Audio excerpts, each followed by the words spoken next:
Hello everyone. Boy, was I wrong. I'd expected Mr. Draghi to be more dovish, but on the contrary, he was far more hawkish than he was last month. He not only downplayed easing speculation, but he led a lot of analysts to conclude that the ECB wouldn't ease policy at all this year, as they wait for the improved financial market conditions to make their way through to the real economy. Also, there was a successful Spanish bond auction yesterday, which boosted confidence in the single currency. Personally, I don't see what's so wonderful here in Europe. Peripheral bond yields have come down thanks to the ECB's threat to buy the bonds in their outright monetary transactions, or OMT, but these countries' nominal growth rates are still negative.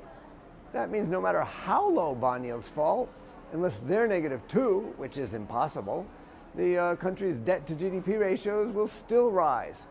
In fact, the peripheral countries are not just in recession, they're in depression.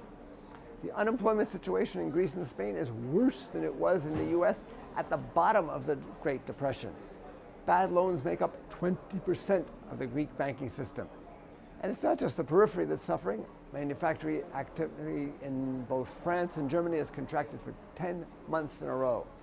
Last year was the worst year for the French automobile industry in 15 years, even though the working age population is 11% higher. But it's all about perception, and Mr. Draghi seems to be a master at convincing the markets.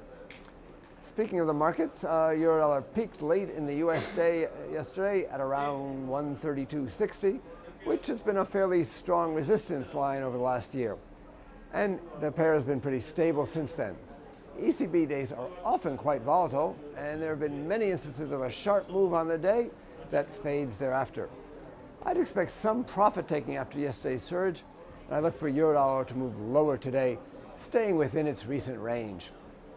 This is Marshall Gittler, head of Global FX Strategy for IronFX, wishing you solid trading.